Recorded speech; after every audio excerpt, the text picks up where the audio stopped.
الرحمن الرحيم الحمد لله رب العالمين والصلاة والسلام على أشرف الأنبياء والمرسلين سيدنا ومولانا محمد وعلى آله وأصحابه المجاهدين الظاهرين أما بعد.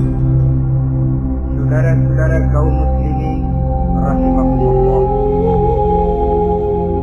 pada pertemuan kali ini kita akan membicarakan riwayat Nabi Adam alaihi salam.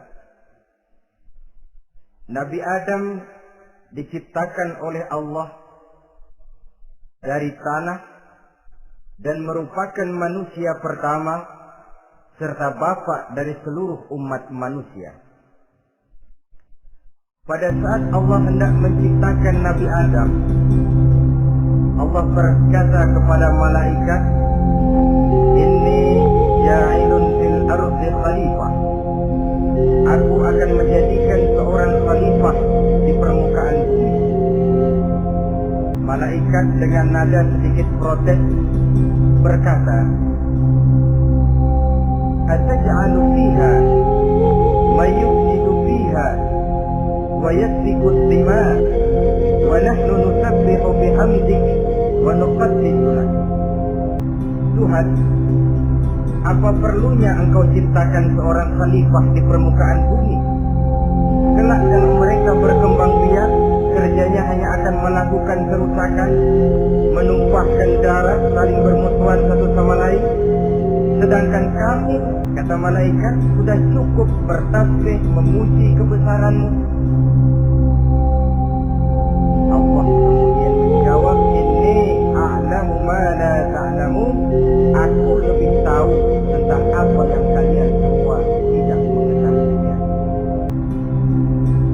Setelah diciptakan Nabi Adam daripada tanah, ditiupkan ruh, maka Allah kemudian mengajarkan kepada Nabi Adam berbagai macam ilmu pengetahuan.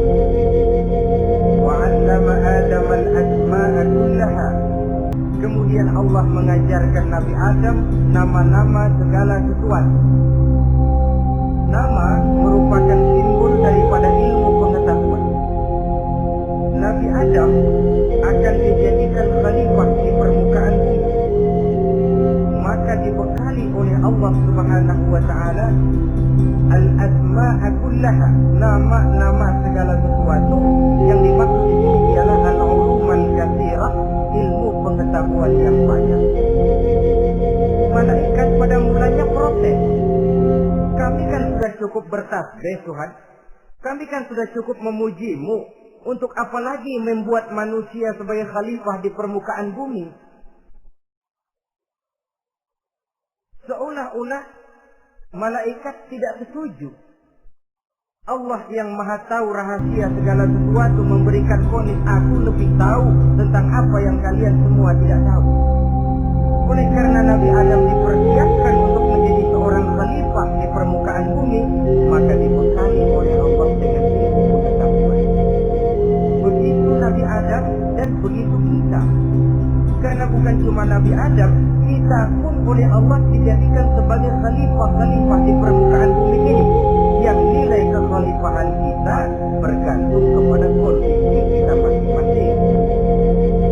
Ada orang yang menjadi khalifah level internasional, menjadi pemimpin dunia Islam. Ada orang menjadi khalifah level nasional saja. Ada khalifah tingkat kota saja. Ada khalifah tingkat kecamatan. Ada khalifah tingkat RW, RT. Sekurang-kurangnya khalifah untuk tingkat rumah tangga masing-masing.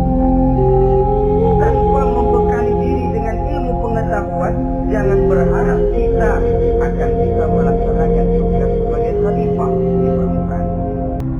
Apapun saja, Nabi mengajarkan man arada dunya fa'alaihi bil ilmi wa man arada al-akhirata fa'alaihi bil ilmi wa man aradahuma fa'alaihi bil ilmi. Siapa yang menginginkan dunia harus dengan ilmu, yang menginginkan akhirat juga harus dengan ilmu, yang menginginkan dunia akhirat juga harus dengan ilmunya. Tanpa dasar ilmu, maka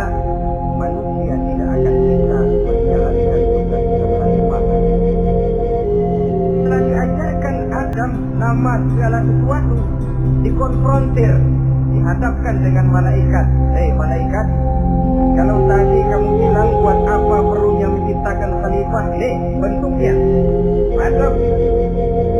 Sekarang hei malaikat, coba kamu sebutkan nama segala sesuatu ini yang ada di sini ini.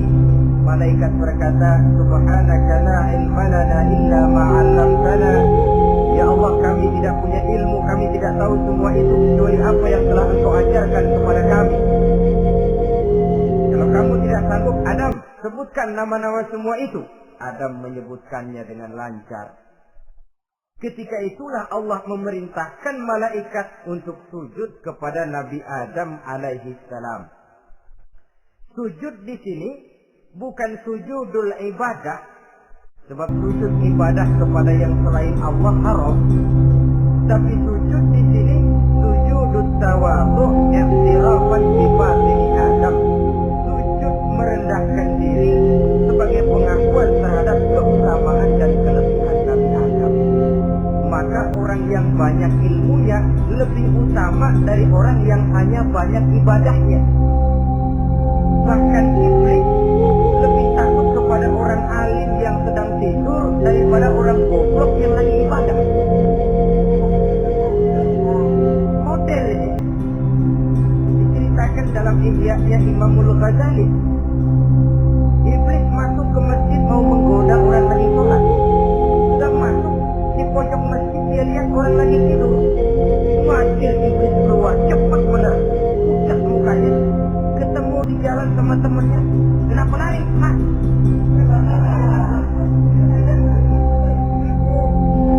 kata temannya, saya mau goda orang sholat. Lalu tiba-tiba di pojok masjid saya lihat ada orang lagi tidur. Saya takut betul sama itu orang, lari saya keluar. Loh, sama yang sembahyang sampean nggak takut, kok sama yang tidur takut bagaimana? Yang tidur itu orang alim, yang lagi sembahyang itu orang goblok. Godain orang goblok, dia colek juga dia lupa sembahyang. Tapi orang alim ini saya takut betul. Dan kalau diukur dengan malaikat waktu itu Nabi Adam ibadahnya lebih banyak malaikat, jelas. Sudah bertasbih, sudah bertahmid malaikat. Nabi Adam baru diciptakan. Tapi kenapa Allah perintah malaikat sujud kepada Adam? Ihtirafan bi fadli Adam. Keutamaan Nabi Adam. Pantas untuk diserahi tugas sebagai khalifah mengatur kehidupan di muka bumi. Kalau malaikat yang jadi khalifah di dunia ini gak rame dunia. Coba malaikat material harta gak perlu, seksual gak perlu. Dunia ini hambar.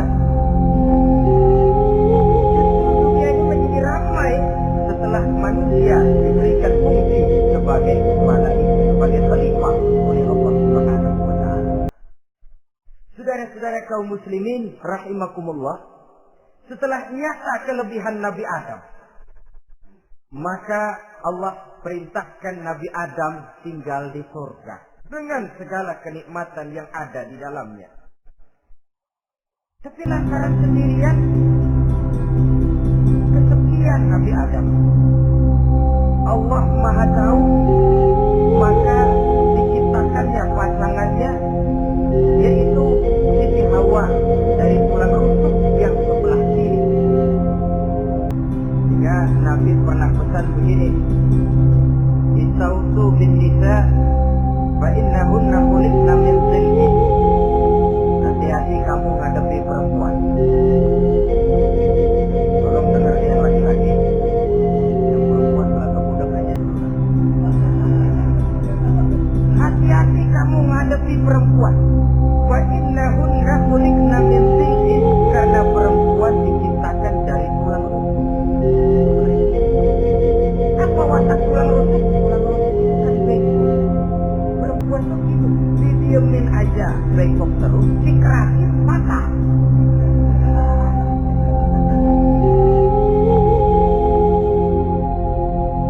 Saudara-saudara, kita ambil satu hikmah bahwa ternyata yang bikin hidup terasa enak karena di sekitar kita banyak orang lain.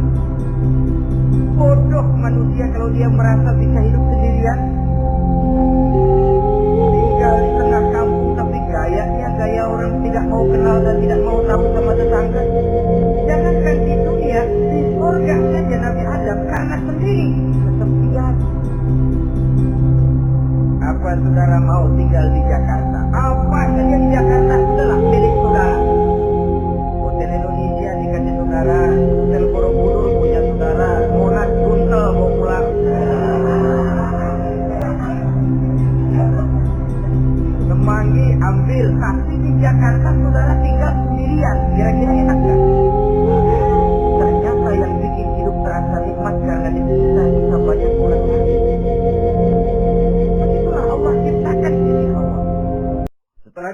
bahkan Siti Hawa natur manusiawi. Nabi Adam mau main pegang aja.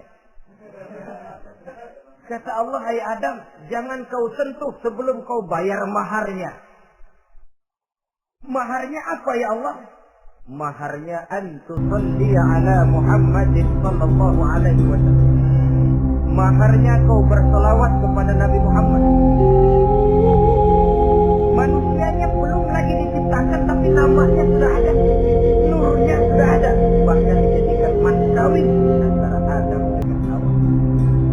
Karena itu dalam Islam sebenarnya urusan kawin itu bukan yang sulit, maka jangan dipersulit, tapi juga jangan digampang-gampangin.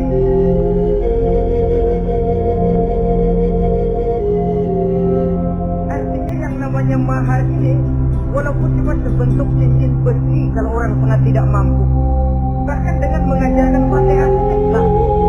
Saya terima nikahnya bulan binti bulan, dengan mas kawinnya saya ajarkan dia surah Fatihah. Kalau memang kere betul, tidak punya apapun, sah saya. Agama ini mudah, karena itu jangan dipersulit, tapi juga jangan digampang-gampang. Setelah itu Allah memerintahkan, ya Adam uskun anta wa zawjukal jannah. Hai Adam, kau dan istrimu tinggallah dalam surga. Wa kula minha ragadan haitsu syi'tuma. Segala makanan yang ada di dalamnya boleh kau makan. Pakaian yang aneka warna boleh kau pakai. Nikmati seluruh fasilitas yang ada di surga ini. Cuma asuh aja dah. Yang lain boleh dah. Mengapa kita asuh saja jangan. La taqrabu hadhihi sajarah. Jangan kamu dekati pohon kulti. Dekat saja jangan. Apalagi sampai mati. Jangan Adam. Saudara, ma'asyiral muslimin, itulah watak manusia. Kalau ada 10 persoalan, yang 9 boleh, yang 1 tidak boleh, yang tidak boleh yang bikin dia penasaran. Gua pengen tahu apakah boleh. Timbul penasaran. Apalagi iblis selalu berusaha, sebab pada waktu malaikat disuruh sujud, semuanya sujud kepada Adam. Iblis tidak mau sujud. Tuhan tegur, iblis, kenapa kamu tidak mau sujud? Mana mungkin Tuhan, saya akan dibikin dari api, kata iblis. Adam dari tanah, unsur api lebih mulia dari unsur tanah. Masa saya harus tunduk kepada Nabi Adam? Gengsi dong. Adam kan anak kemarin sore baru dibikin, masa saya harus tunduk kepada orang yang macam ini? Ini kan perintah aku, iblis. Kalau kau tidak mau tunduk, keluar dari surga ini. Terusir iblis dari surga karena kesombongannya tidak mau kepada Adam. Kalau dari surga aja sombong diusir, apalagi yang masih tinggal di pinggir kali sombong.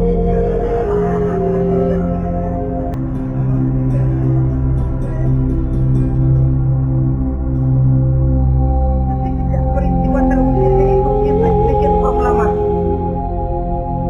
Apa proklamasi iblis? Rabbi bandirni ila yaumi yub'atsun. Ya Allah, gara-gara Adam saya diusir dari surga. Saya minta kepadamu ya Allah, beri saya kesempatan sampai hari manusia dibangkitkan. Tuhan, innaka minal munzirin. Oke, silakan. Mau apa ini? Rabbi bima aghwaytani la uzayyinanna lahum fil ardi wa la ughwiyannahum ajma'in.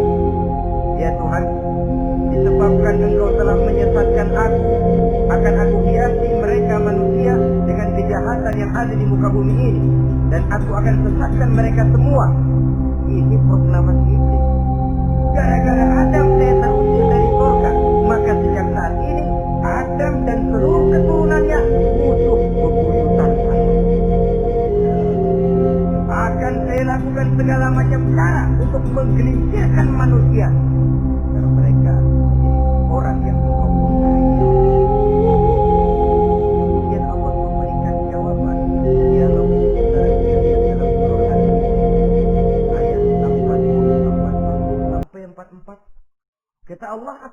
inna ibadi laisa laka alaihim sultanun illa man ittaba'aka minal ghawin.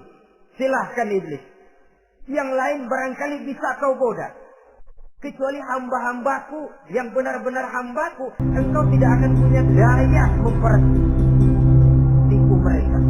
Engkau tidak akan punya kemampuan menggelincirkan mereka. Kecuali kalau memang mereka sudah mau ikut pengaruh. Sepanjang mereka benar-benar menjadi hambaku, kata Allah, hamba Allah yang sebenarnya, mereka di luar kekuasaanmu. Tapi kalau mereka sudah turun menjadi hamba harta, hamba dunia, hamba pangkat dan jabatan, mereka itu yang bisa kau gelincirkan.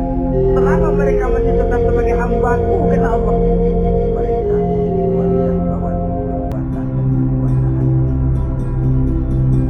Nah, sejak saat itu kan iblis selalu cari jalan, cari lantaran bagaimana Adam nih supaya dia tergelincir. Gara-gara dia saya diusir dari surga. Nguping terus iblis. Sampai akhirnya dia dapat berita tentang dilarangnya Nabi Adam mendekati pohon khuldi itu. Suatu hari dengan muka sedih, iblis itu the best actor. Aktor ulung dia. Dengan roman muka putih, dia datang kepada Nabi Adam dan Hawa. Nabi Adam iblis, ini kok tampaknya demek amat sih.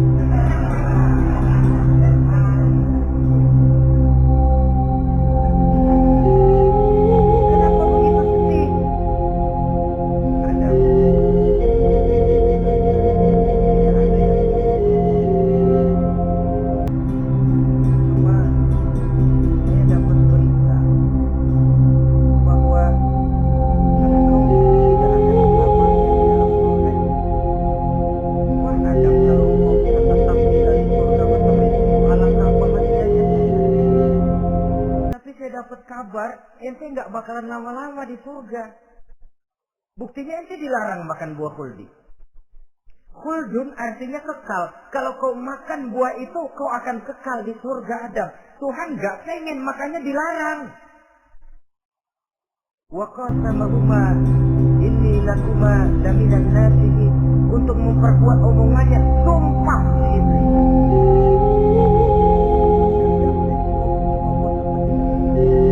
Saya Bapak Yesus. Yang tahu cuma saya dah. Bicaranya seolah-olah untuk kepentingan Nabi Adam. Sebenarnya tujuannya tidak lebih menjerumuskan Nabi Adam. Begitu iblis zaman dulu, zaman Adam, dan begitu iblis zaman sekarang.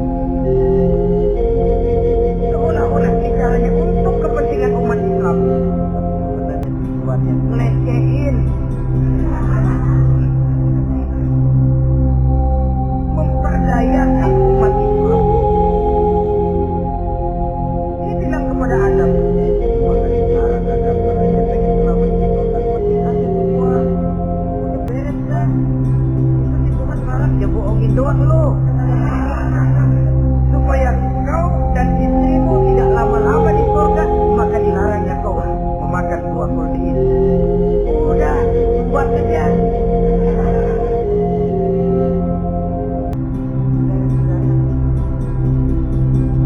Tipu daya iblis ini bisa kita baca dalam surah Al-A'raf ayat 20 sampai ayat 22. Nabi Adam tergoda,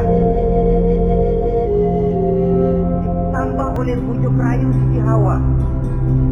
Nabi Adam yang setengah hati itu akhirnya terpancing betul. Tapi itu perempuan, walaupun peranannya tidak begitu kelihatan, tapi memang sangat menentukan. Tidak ada seorang suami bisa sukses jadi apapun dia tanpa peran serta istri. Karena itu sebagai muslim, kita punya teman hidup dan kita punya lawan hidup. Siapa teman hidup kita? Dalam arti sempit, teman hidup kita istri, suami yang taat kepada Allah dan Rasulnya. Dalam arti luas, teman hidup kita ialah setiap muslim, setiap orang yang pandangan hidupnya sama dengan kita. Itu teman hidup.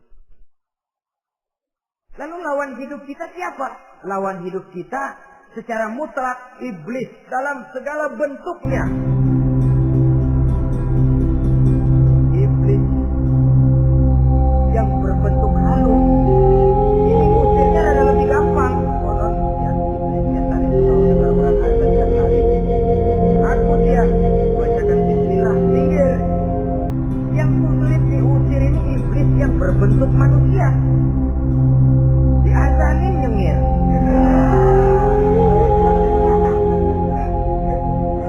Gawat ini.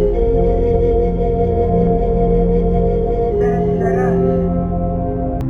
ini musuh dalam artian mutlak. Sedangkan musuh dalam artian ideologis, setiap orang yang pandangan hidupnya tidak sama dengan kita. Bahasa langsungnya, setiap orang di luar secara ideologi. Ya. Adapun secara manusiawi, kita tetap toleransi, saling menghormati, setuju dalam perbedaan pendapat, kembali kepada prinsip lakum dinukum. Kewajiban saling menghormati sesama manusia, tapi secara ideologis tidak ada kompromi. Begitulah Nabi Adam tergoda. Dan begitulah iblis selalu menggoda keturunan Nabi Adam sampai kepada kita sekarang ini. Setiap kali kita hendak melakukan berbagai kebaikan, iblis ini mulai bisik kasar.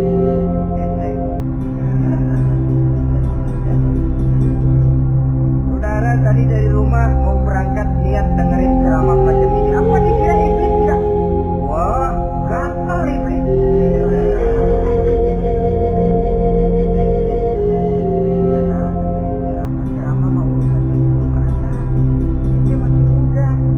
Kita jihad bismillah, tidak, saya mau dengar ceramah. Sampai di sini apa dikira iblis diam? Dia bisikin lagi.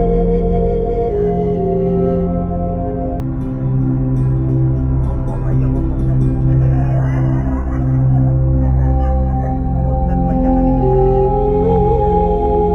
Perang lagi jihad, saya nggak mau ngomong, mau dengerin betul-betul.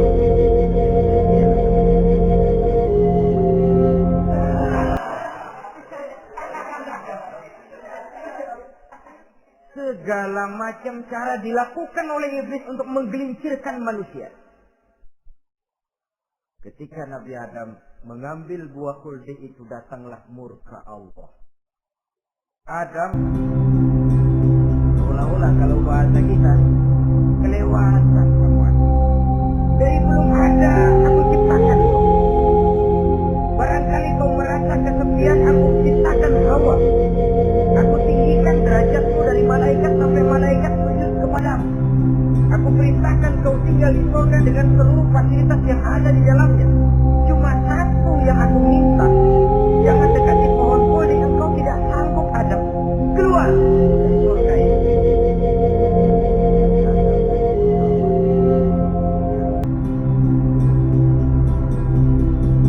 Turun terpisah saja.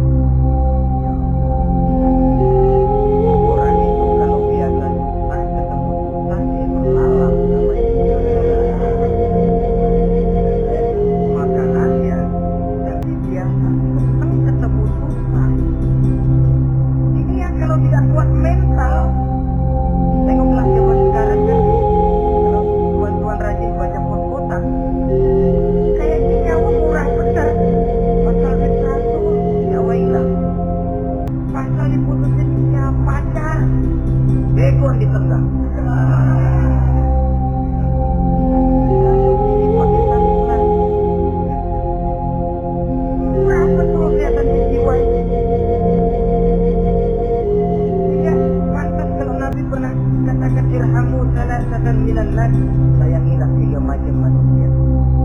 Pertama, azizan zallah, orang mulia yang jatuh hina. Siapa tinggi kalau bercium?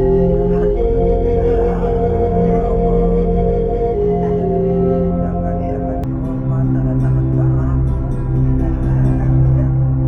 Azizan zallah.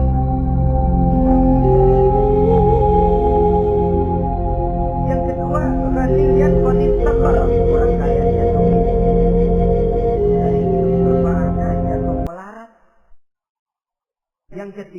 faqihan yal'abu bihil juhal.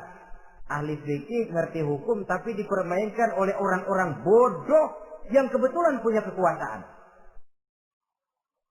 Lalu keluar fatwa sesuai dengan pesan sponsor. Yang halal bisa jadi haram, yang haram dibikin remeng-remeng.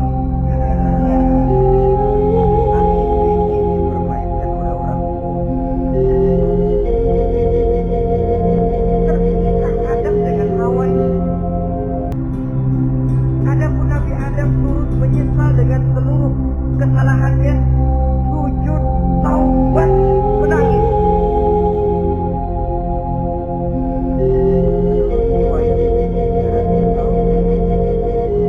Seraya membaca Rabbana zalamna anfusana wa illam taghfir lana wa tarhamna lanakunanna minal khasirin. Doanya Nabi Adam, ya Allah, kami telah zalim kepada diri kami sendiri. Andai kata Engkau tidak kasihan, tidak memberikan ampun kepada dosa yang kami lakukan, sungguh kami termasuk ke dalam golongan orang-orang yang rugi.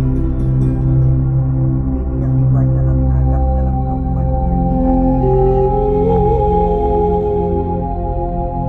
Di akhir taubatnya, Nabi Adam munajat kepada Allah, ya Allah, dengan kebesaran Muhammad, ampunilah dosa saya. Allah tegur, kaifa araftahu ya Adam wa lam akhluqhu. Dari mana kau bisa tahu nama Muhammad Adam padahal aku ciptakan sebelum manusianya? Kata Nabi Adam, pertama, ketika engkau ciptakan saya, engkau tiupkan ruh ke dalam jasad saya, terbuka mata saya memandang ke bawah arasmu, di sana nampak dengan jelas tertulis di kaki arasmu, la ilaha illallah Muhammadur Rasulullah. Tahulah saya bahwa Muhammad ini orang yang paling dekat dengan engkau ya Allah, sampai namanya bergandengan dengan namamu di kaki aras itu. Yang kedua, ketika saya hendak menyentuh Hawa, kau juga yang mengatakan jangan kau bayar maharnya sebelum kau berselawat kepada Nabi. Yang saya hormati, Nabi Adam diterima taubatnya oleh Allah, kemudian dipertemukan kembali dengan Siti Hawa setelah sekian lama berpisah. Pertemuan itu terjadi di satu dataran luas, di satu padang yang luas, yang sampai sekarang dinamakan dengan Padang Arafat, tempat para ibadah haji melakukan wukuf, dan pertemuan itu sendiri terjadi di atas sebuah bukit kecil yang diabadikan dengan nama Jabal Rahmah di kawasan Arafat. Di atas Jabal Rahmah itu ada satu monumen kecil untuk mengabadikan pertemuan Nabi Adam. Lalu tinggallah keduanya di permukaan bumi ini. Oleh Allah diberikan karunia keturunan yang banyak.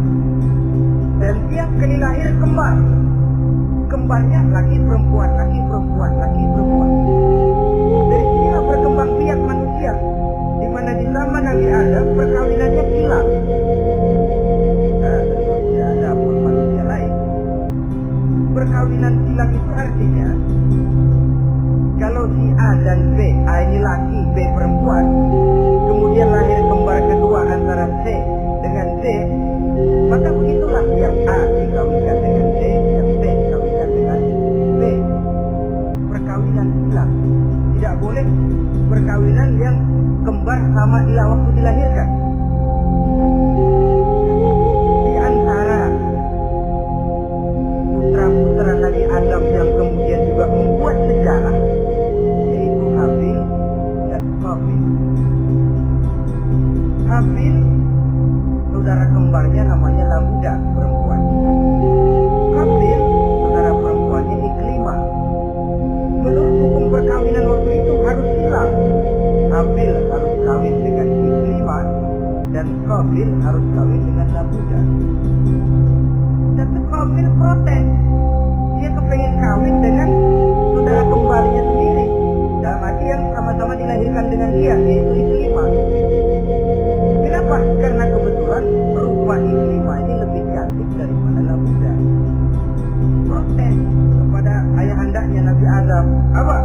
bertengkar, Nabi Adam tidak berhasil menyelesaikan, lalu diserahkan saja kepada Allah. Kata Allah begini saja, bikin korban. Kamu berdua, Habil, Qabil. Siapa yang korbannya aku terima, dia boleh kawin dengan terima. Ternyata korban yang diterima adalah korbannya Habil. Maka Qabil tidak kuat. Dendam kesumatnya timbul, iblis milikin.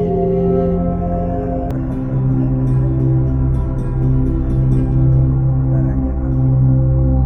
Inilah sejarah pembunuhan pertama dalam kehidupan manusia. Qabil membunuh Habil. Habis dibunuh bingung. Mana naruhnya ini mayat? Allah lalu memberikan petunjuk. Dalam Al-Maidah ayat 31 dijelaskan, ada burung gagak berantem sama burung. Yang satu mati. Nah, oleh yang masih hidup, tanah ini cakar-cakar sama kakinya dan sama paruhnya.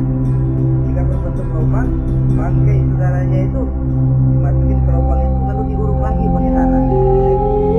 Per kakinya dan paruhnya itu. Jika Qabil, cara ini bisa. Itulah sejarah pengukuran pertama dalam perkembangan manusia. Oleh karena itu, Nabi memberikan penjelasan, man sanna sunnatan hasanatan falahu ajruha wa ajru man amila biha wa fi riwayatin wa ajru man tabi'aha. Siapa orang yang melakukan satu kebajikan, dia akan mendapat pahala dan pahala dari orang-orang yang mengikuti kebaikannya. Misalnya saudara membentuk pengajian, ramai pengajian saudara, 1000 orang yang datang ngaji, 1000 orang saudara dapat pahala. Sponsor kebaikan. Sebaliknya, wa man sanna sunnatan sayyi'atan falahu ismuha wa ismu man amila biha, ay wa ismu man tabi'aha.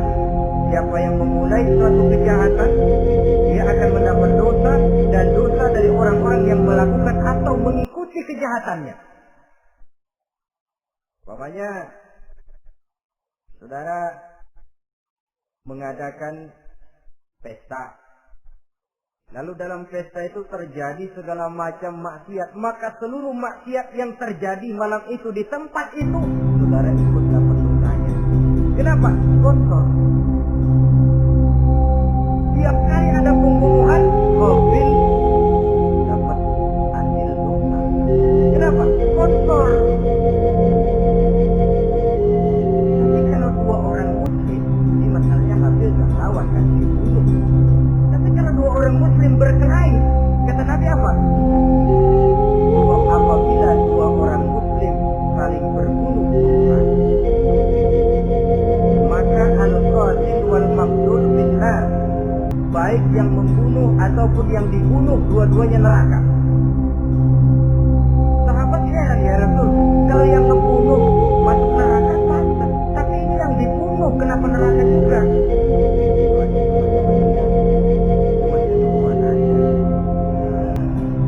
Itu kan masalahnya. Andai kata dia nggak terbunuh, dia yang akan membunuh. Niat itu sudah ada. Dan kalau Habil ini dia tidak punya niat membunuh, dia memang dibunuh oleh Qabil. Saudara-saudara kaum muslimin rahimakumullah. Lalu dari situlah berkembang biak keturunan Nabi Adam alaihi salam. Sehingga dengan demikian bisa kita katakan sebagai satu konklusi, pertama, bahwa manusia adalah makhluk Allah yang menempati kedudukan tertinggi dan berasal dari Nabi Adam sebagai manusia pertama. Dengan malaikat sekalipun, manusia sebenarnya lebih tinggi. Kapan? Kalau dia tetap benar-benar sebagai hamba Allah yang membekali diri dengan kehidupan. Laqad khalaqnal insana fi ahsani taqwim. Kami ciptakan manusia dalam bentuk yang paling baik. Dan ketinggian manusia itu tidak ditentukan oleh bahan-bahan dari mana manusia diciptakan, tapi ditentukan oleh adanya roh yang ditiupkan ke dalam jasadnya dan kemampuan yang ditimbulkan oleh nilai-nilai rohaniah tadi. Kalau secara biologis kita ini semua bahannya sama. Dari saripati mak tanah yang menghasilkan buah yang dimakan oleh mak bapak kita, membentuk hormon, menghasilkan sperma, terjadi kerjasama yang baik antara ibu dan bapak, sehingga kemudian melahirkan kita ke alam dunia ini. Secara biologis bahan kita sama, dan tidak itu yang menentukan ketinggian manusia. Walaupun keturunan juga mempengaruhi, sebab sekarang ada istilah rame orang bicara bayi tabung, dan majelis ulama sudah memberikan fatwa kalau spermanya itu berasal dari sang bapak sudah jadi masalah.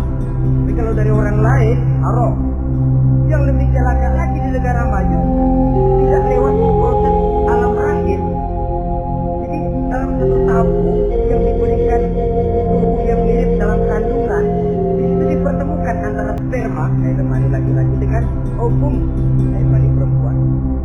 Diberikan suhu yang mirip dalam kandungan, dan itu diharapkan bisa menghasilkan manusia lewat tabung kaca itu. Saya tidak sanggup bayangkan kalau sekarang orang tanya usul asal usul kita, dan kita masih enak jawab. Kamu anak siapa? Oh, bapak saya bulan, ibu saya bulan. Tapi manusia yang akan datang kalau proyek ini berhasil, bapakmu siapa? Enggak tahu, saya dulu keluar dari tabung. Rendah betul martabat manusia. Sematanya dengan ada perempuan pernah protes, Pak, Islam itu enggak adil katanya. Kenapa? Masa dalam Islam laki-laki boleh kawin lebih dari satu, tapi perempuan enggak boleh kawin lebih dari satu. Supaya sama-sama adil, boleh dong perempuan punya laki lebih dari satu. Saya bilang,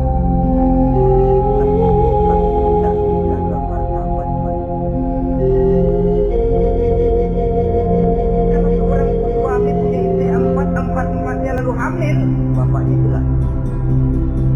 Tapi kalau perempuan satu punya suami empat lalu hamil, bapaknya jelas.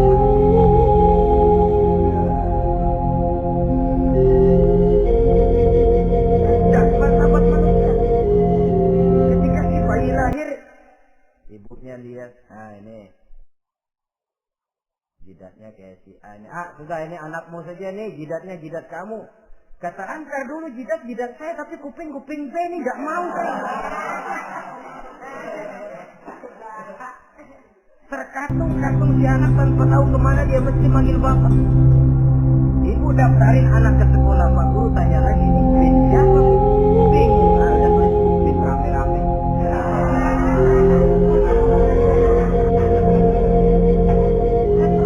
Martabat manusia dalam Islam ini. Justru Islam ini menjaga ketinggian martabat manusia. Jadi manusia itu fi ahsani taqwim. Kapan? Kalau dia bisa menjaga kehambaannya di hadapan Allah dengan melaksanakan fungsi sebagai khalifah di permukaan. Tapi bila dia sudah tidak lagi menjadi hamba Allah, tidak lagi berfungsi sebagai khalifah, dia sudah masuk summa radadnahu asfala safilin. Kami kembalikan ke tempat yang paling rendah, lebih rendah dari binatang. Kalau dia tetap menjaga posisinya lebih tinggi dari malaikat, malaikat dia sujud kepada Nabi Adam. Apalagi kepada makhluk-makhluk yang tapi kalau dia tidak pandai, lebih rendah daripada binatang. Inilah uniknya makhluk bernama manusia. Dengan posisinya dia bisa menjadi lebih tinggi dari malaikat, tapi juga dia bisa meluncur lebih rendah daripada binatang.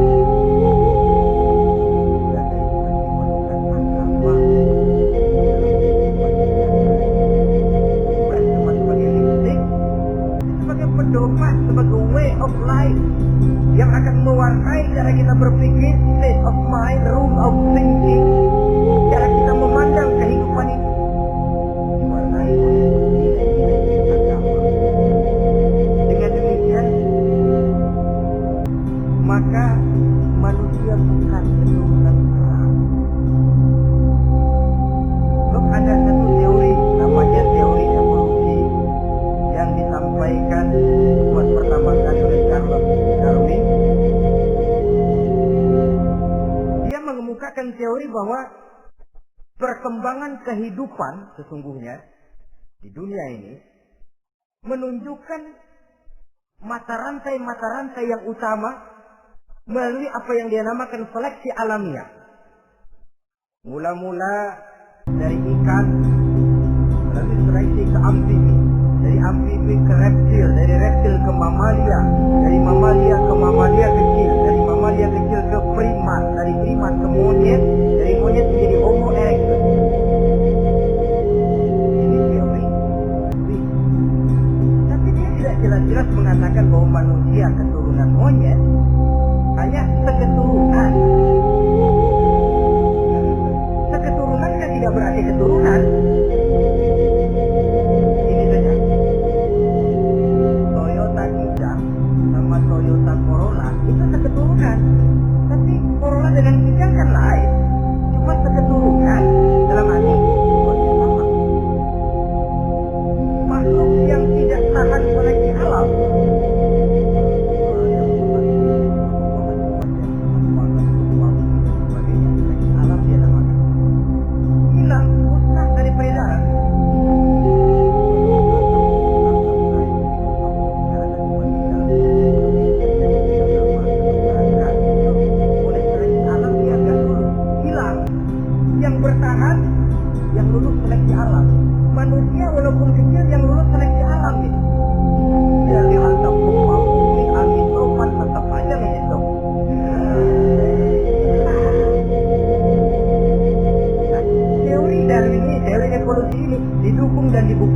peninggalan fosil atau binatang dan tumbuhan yang hidup dan mati selama perkembangannya, dari bentuk organik pertama hingga pendahulu terdekat daripada manusia. Tapi ada satu kelemahan dari pokok daripada teori evolusi ini. Pertama, garis perkembangan dari Homo erectus, yaitu manusia jalan tegak, sampai kepada manusia mutaakhir masih belum menentu. Ya, oke lah, kalau manusia seketurunan dengan kera, batas antara manusia yang wujud sekarang dengan manusia purba itu apa? Yang menjadi penghubung? Monyet tidak mungkin. Ini dianggap mata rantai yang hilang, missing link namanya dalam istilah ilmiah. Dan ini masih dicari sampai sekarang. Kalau pendahulu terdekat manusia mutaakhir ini manusia purba, katakan Homo erectus, manusia jalan tegak. Lalu setelah itu sebelum berbentuk manusia apa? Sekarang masih ada missing link, mata rantai yang hilang. Lalu yang kedua, teori evolusi berhenti kepada manusia mutaakhir. Kalau memang kita manusia sekarang ini hasil evolusi, tentu kita akan terus berevolusi lagi. Dan akan jadi apa kita nanti? Ternyata sudah ribuan tahun manusia tetap manusia begini saja. Tidak berevolusi kita ini. Orang matanya jadi cuma satu di tengah. Hasil evolusi kan tidak berevolusi. Jadi kembali kepada Quran, manusia pertama adalah Nabi Adam, dan manusia-manusia berikutnya keturunan daripada Nabi Adam, dan bukan hasil evolusi daripada monyet. Juga tidak akan berevolusi kemana-mana. Kalau demikian, benarkah teori evolusi? Untuk mengatakan mutlak benar, bukan kebenaran. Untuk mengatakan salah total, juga kebenaran ilmu adalah relatif sebagai relatifnya daya pikir. Tapi dia harus membuktikan kebenarannya, maka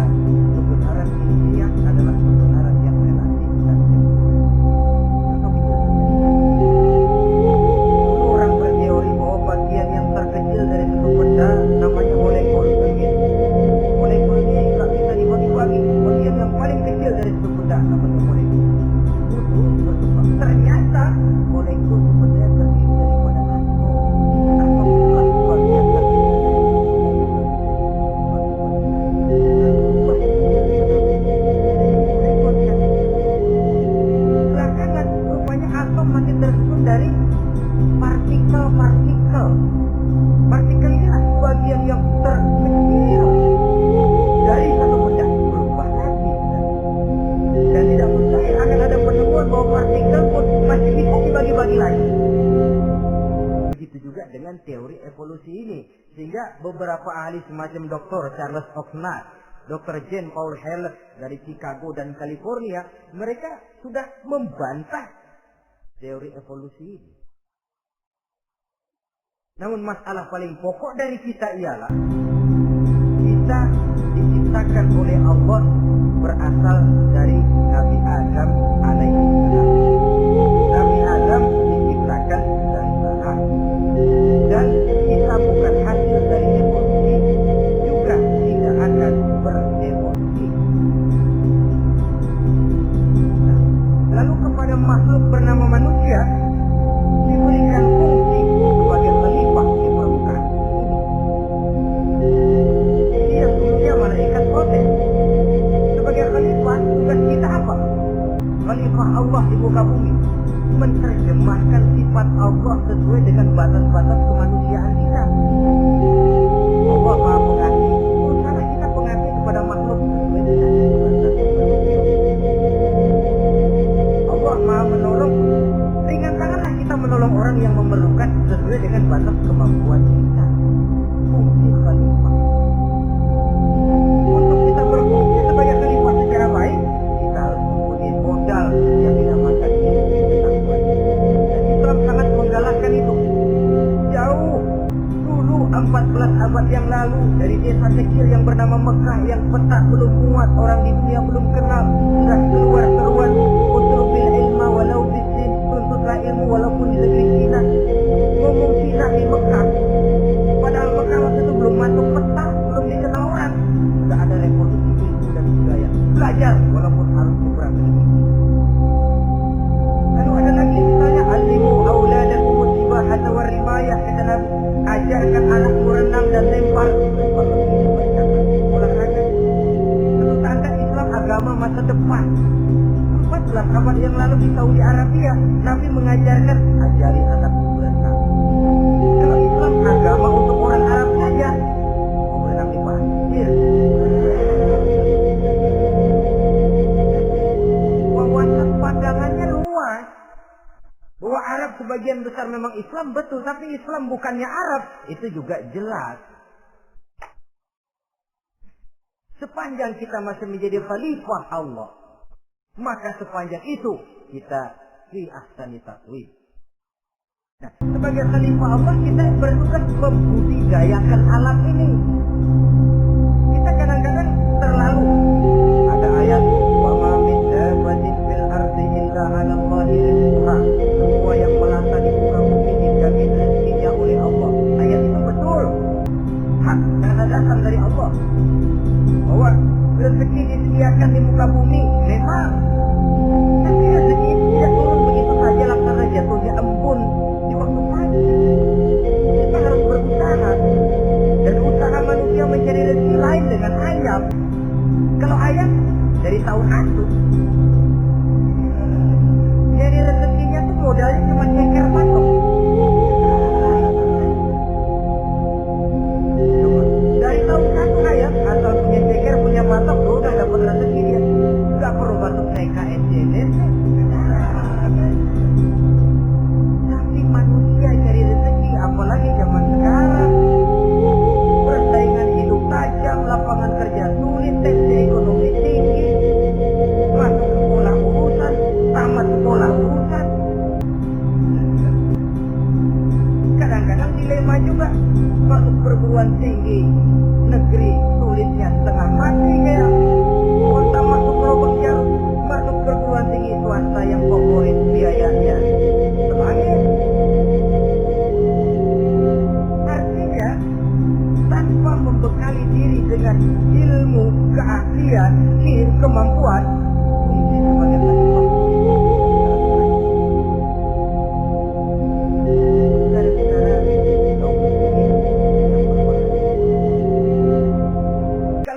khalifah ini mampu kita laksanakan, iblis putus asa sudah. Sebagai khalifah, di satu pihak kita menyembah hanya kepada Allah, di lain pihak kita membudidayakan alam ini. Ada apa sih di perut bumi? Minyak, gas, timah, emas. Ada apa sih di lautan? Pelajari lewat oceanografi, membudidayakan alam.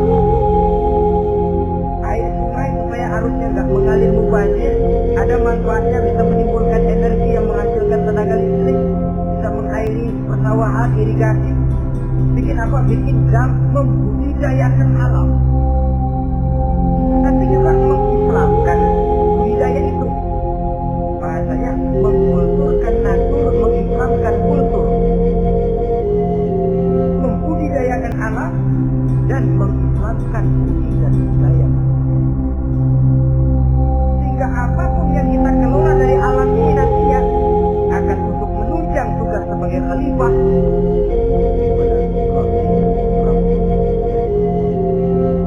Saudara-saudara, maka bersyukur kita oleh Allah dijadikan manusia tidak pernah terima beres cantik.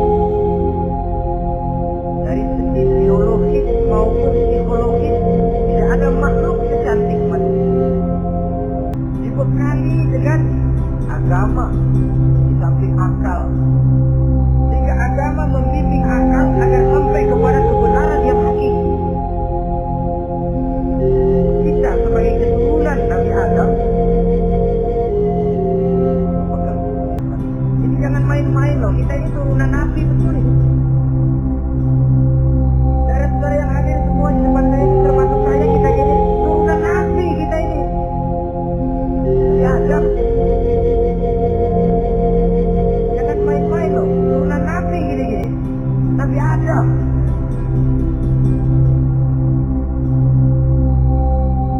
Kalau posisi yang tinggi kita tidak melaksanakan fungsi yang tinggi, sayang betul. Sebab itu manusia harus adil kepada dirinya dalam arti menjaga diri dari sesuatu yang bisa menghancurkan ketinggiannya dalam pandangan Allah. Jadi kalau kita sudah lemparkan diri ke meja judi, hanyutkan diri ke tempat mabuk, hancurkan diri di tempat maksiat, itu sudah tidak adil kepada diri sendiri. Tidak bisa menjaga ketinggian yang diberikan Allah kepada kita. Dikasih baju bersih, dicemplungin di comberan, diinjek-injek lagi. Kita ini diciptakan di ahsani taqwim. Masa mau turun berbuat seperti binatang itu makhluk rendah? Masa mau mengikuti tipu dayanya iblis, kemudian sudah proklamasikan bahwa itu musuh bebuyutan kita? Musuhmu yang jelas dalam segala bentuknya.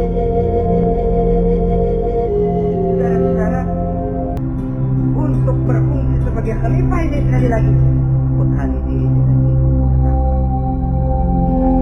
Dan ilmu itu di zaman kita sekarang tentu kalau Nabi Adam diajari dalam Allah Muhammad dan kalau kita butuh ngajari belum terus.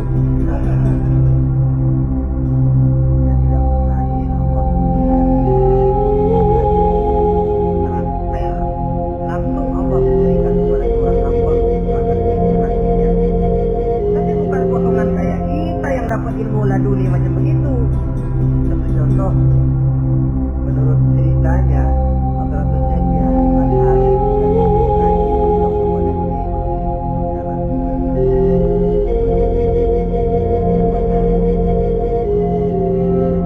nggak diajarin apa. Cuma kalau pagi jadi rumput, tiap hari 2 tahun akhirnya.